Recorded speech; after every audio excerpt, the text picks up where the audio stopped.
Hello everyone, my name is Supercharacter and welcome back to another LEGO review video.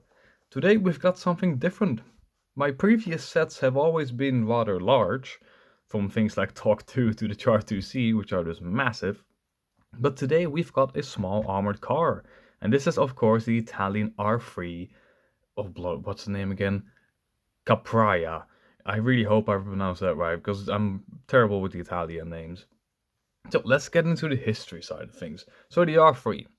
This vehicle is made by OTO Melara, and it was actually based off of a design they had made before, which was the R2.5. It was much more of a car than a sort of armored vehicle, if you want to call it that.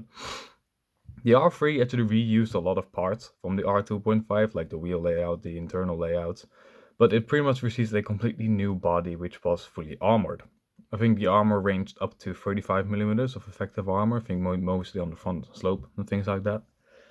Now the R3 was proposed with a ton of different weapons. Two of which are more famous because of the video game War Thunder, but the weapons ranged from small caliber machine guns like 7.62s to 50 cals, going up to a 20mm, which is the R3T20, which we see in War Thunder, and people absolutely hate it in that game, but it's fun to play. And then we go into the recoilless rifle versions of the R3, of which there were quite a lot actually. You had ones with the Breda Volgor, if I'm pronouncing that right, recoilless rifles, which were smaller caliber, like 75 or 60mm, going up to the T106 version of the R3, which had 206mm recoilless rifles.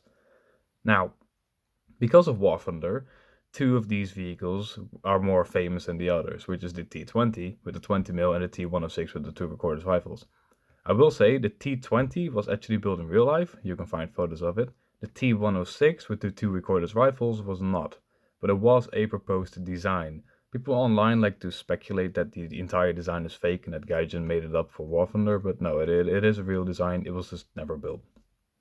Now, let's get into the set. I've made this set in two versions. So what you can see before you is the T20, and I also have the T106. Now, excuse these parts falling off. This is fixed in the finalized design. I just sadly didn't have the parts laying around, and I did not really feel like buying those very few parts that still needed to fix this. So, but this is the recoilless rifle mount. And if I just remove this, it has elevation and depression. So pretty much this plate right here will be right on this turntable where the gun is, and then you can move this thing up, and it can also move down.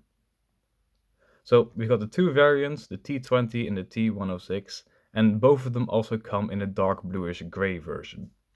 So the vehicle in real life had a tan color like you see before you right now, but if you do not really like that, you can also go for a dark bluish gray. But honestly, I prefer the tan, but hey, that's up to you. Now, how many parts does this set have? If you have the T20, so the one with the 20mm, you have 176 parts. If you have the one with the recoilless rifles, the T106, that is 194 parts. Now, dimensions of the set, it is 13.9 centimeters long, 5.6 centimeters wide, and if you have the T20, it is 6.5 centimeters high. If you have the T106 with the recoilless rifles, that is 7.2 centimeters high. And if you're from America, that is 5.5 inches long, 2.2 inches wide, and again, if you have the T20, it is 2.6 inches high. If you have the recoilless rifle one, it is 2.8 inches high. Now, overall price, I had a look. Again, I'm from the Netherlands, so prices may vary. But for the T106, so the one with the recoilless rifles, so the most amount of parts, I had to pay 26 euros and 23 cents.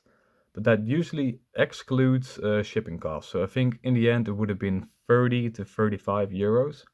If you're from America, that translates to about $35 to $40, including the shipping. I think parts wise you'll be around the 30. See, there it goes again. Now let's get into the set. What features do we have on this? So, like I showed with the recoilless rifle one, you can move up and down. This 20mm version can do it as well, if you are a little bit more gentle. There we go. So the gun can move all the way up. Let me just, there you go. Just like the real version. And also I have this curved tile right here to sort of simulate the belt that the 20mm had, so it moves along with it. There we go. And of course the gun can move 360 degrees around. I've kind of already showed that around, I think. Now we also have a driver's hatch here, which you can sort of rotate open like this.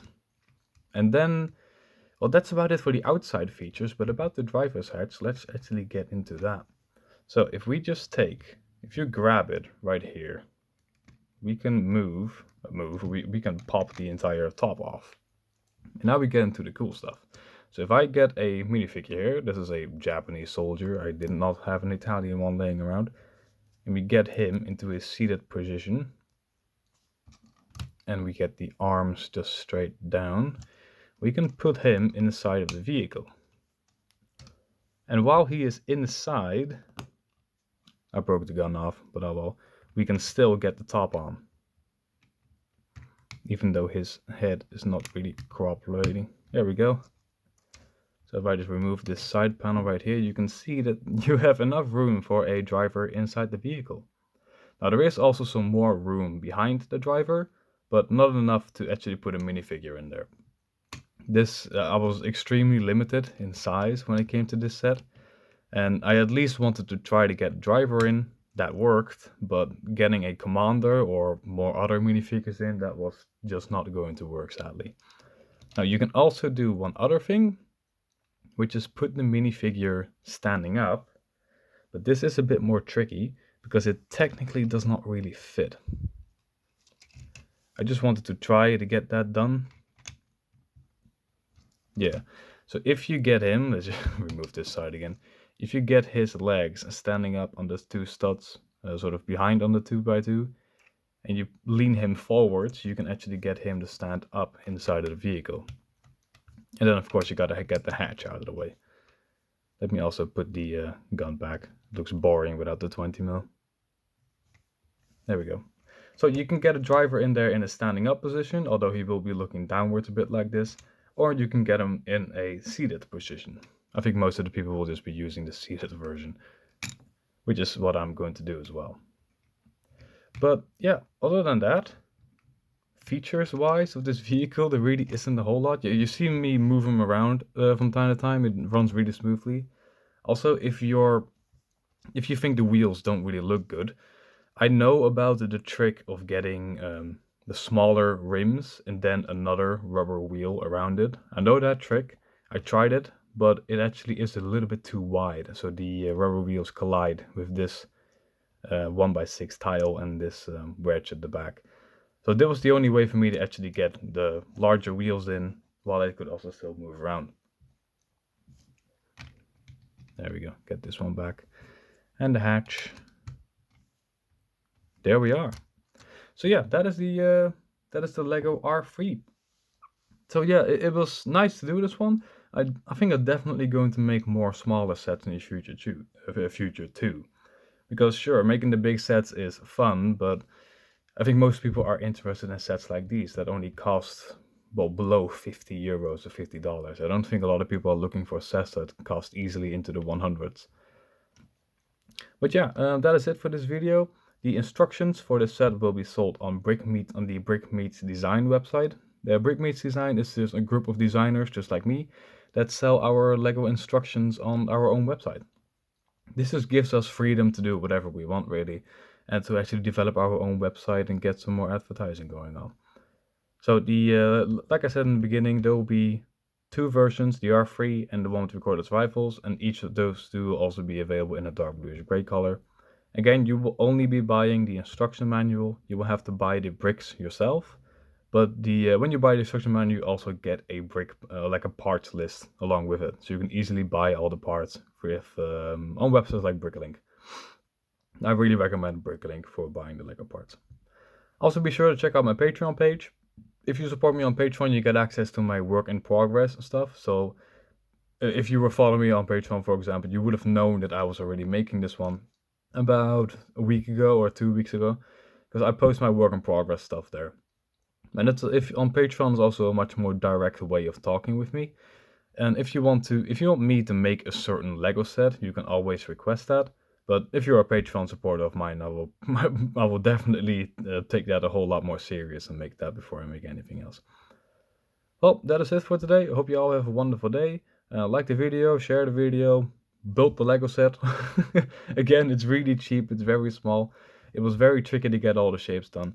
If you have some Italian friends or people that play War Thunder and absolutely love to bully people in this R3T20 in the game, be sure to show them this video. Anyways, I hope you all have a wonderful day, and I'll see you later.